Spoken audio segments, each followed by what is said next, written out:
Hello there, in this video we'll look at some licks and tricks using the C Major Pentatonic scale. So this is kind of like a Jimi Hendrix style lesson. I've got other lessons on the channel with licks using C Major Pentatonic and A Minor Pentatonic in the Hendrix style, so you can look that up and it would link into this stuff very nicely. So what we'll do is we'll go through the scale, different ways you can play it across the fretboard, and then how to apply some licks with it. So just the basic pattern I want you to learn is this.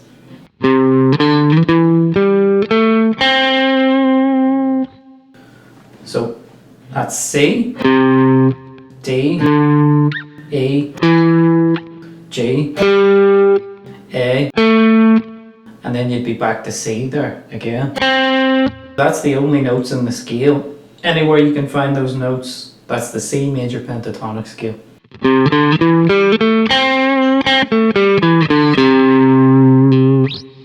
Now, for this kind of style, we're not going to use the pinky at the minute.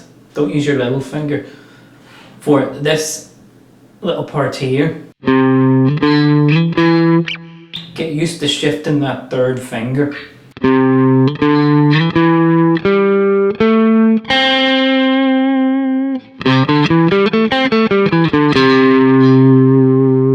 So that's the first little pattern I want you to get down. Memorize the notes and then the pattern. So let's have a look at what would be called the extended pattern for C Major Pentatonic.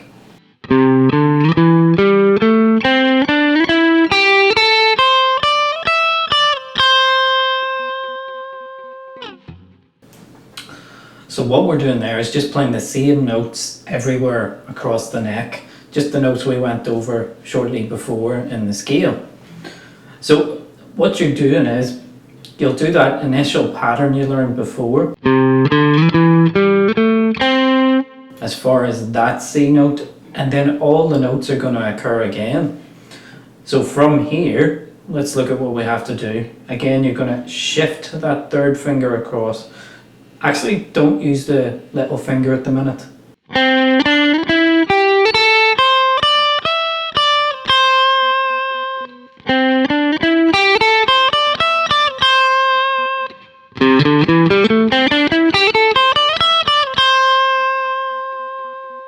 So learn that extended pattern, and now what we're going to do is make it sound a bit more expressive and less like a scale exercise. We'll introduce slides, and you'll see now why we're not going to use the little finger at the minute. So let's check it out. I'll play the same pattern again, the extended scale, but I'm going to learn to slide this third finger.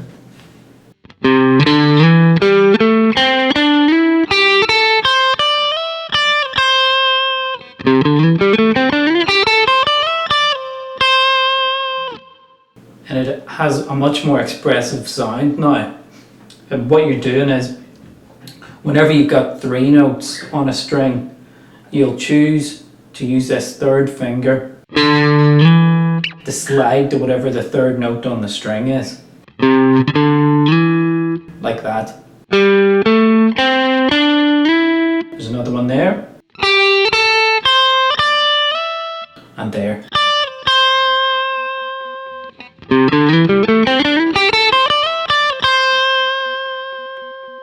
So let's link this with something that's probably familiar to you, the A minor pentatonic scale.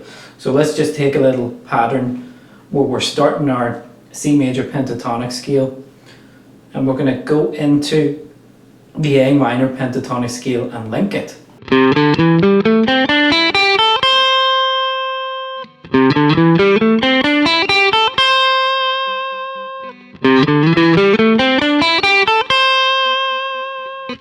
And what if I introduce the slide idea again?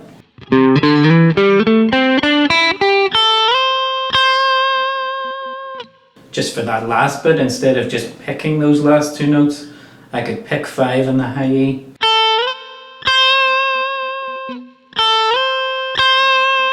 And slide to that 8.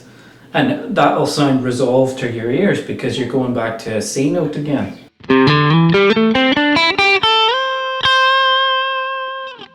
And what you can start doing once you learn all these is start mixing and matching all the patterns.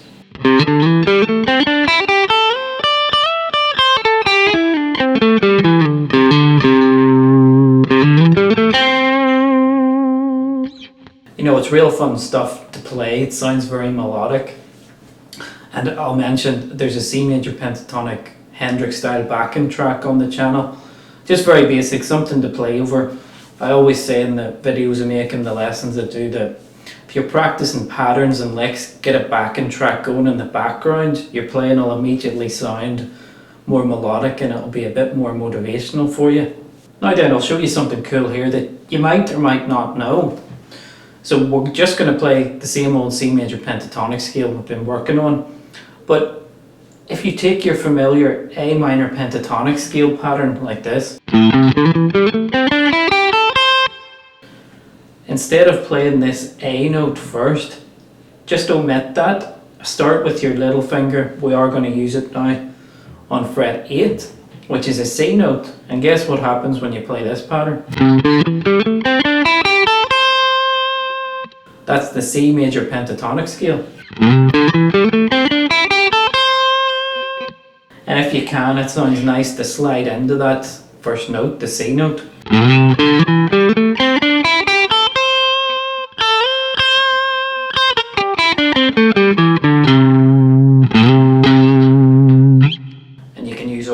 Those slide ideas as well. Sounds nice and melodic.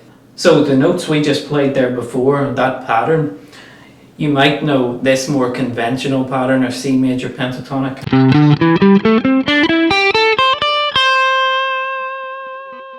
But again, if you check through all those notes, it's just the same 5 notes occurring again and again.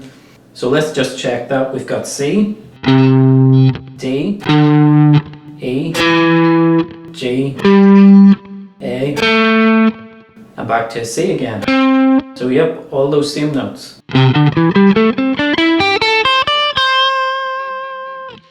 And like we've been doing so far, what if I just mix and match all these patterns and ideas?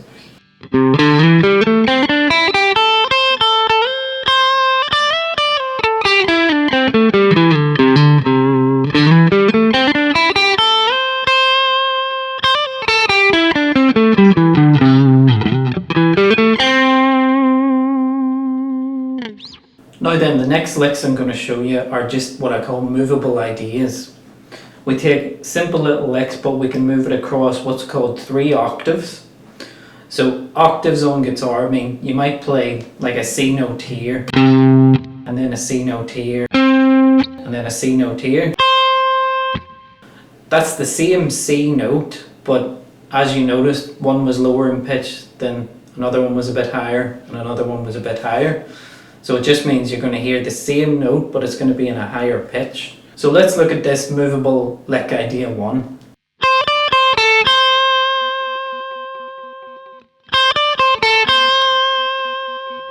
So that's the lick we're going to learn first. Now take that same formation and arrangement. We started on that C note there in a higher octave. We're going to find a C in a lower octave. So that was on 8 of the high E, this is on 5 of the G string. Play the exact same lick, just on a different set of strings now. So it's the same lick and notes, just in different octave.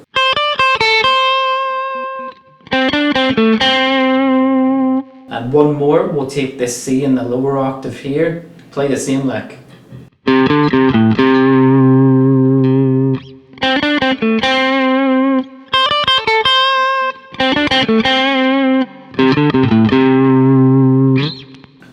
And as you can see, you don't have to play like crazy stuff to use all the fretboard. If you learn your scales and the notes in the scale, and then find out where to play them, especially in different octaves, you can take one real basic simple lick, like that, and just move it everywhere.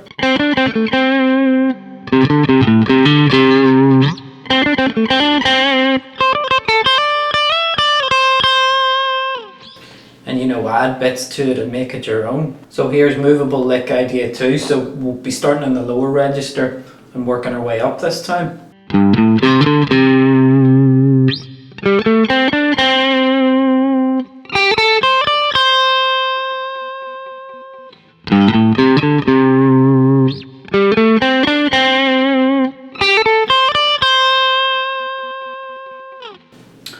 And you know, you can change these licks, they're just ideas. You can put slides, bends, vibrato in there, you know, whatever you want to try. So if I just change that last lick a bit, I'll just come up with a slide thing in the middle of it.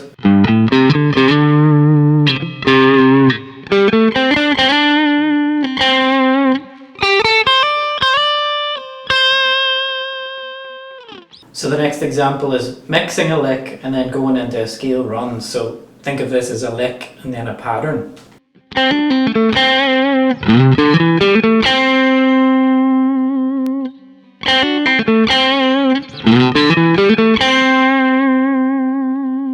So what you can do is take any lick you come up with, play your lick, and then think, right, how can I maneuver myself into some kind of scale pattern, just all within the relevant scale. Okay, so as you learn these scales, that will be imprinted in your muscle memory, and then it will be easy for you to navigate the different parts of the neck.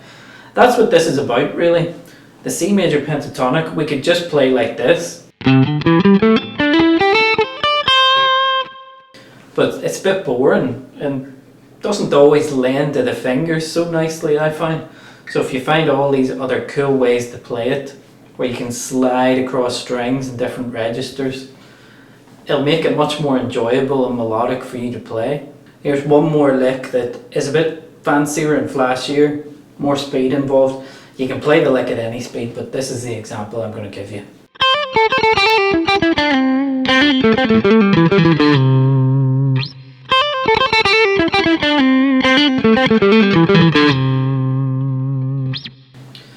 So it's one lick moved across 3 octaves again, but I would visualize it as one lick played in 2 positions actually.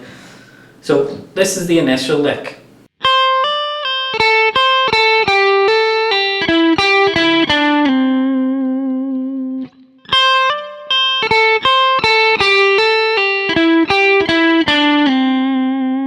So you've got some hammer-ons and pull-offs in there.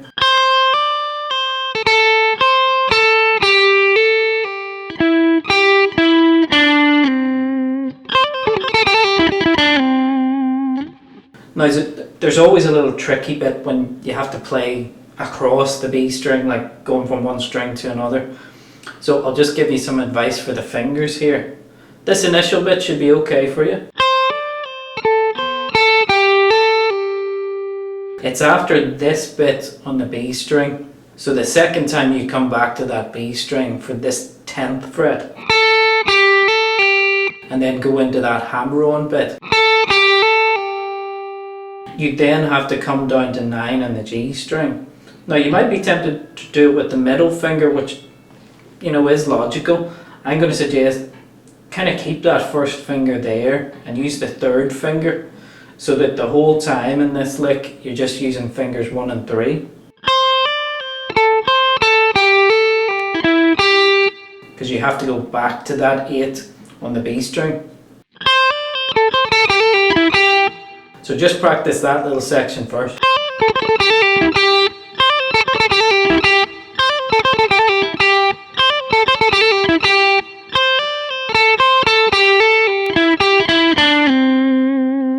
And then you're into that next section of the lick, where when you come to that 9 on the G string, then the 7, slide down to 5 to finish off that part of the lick.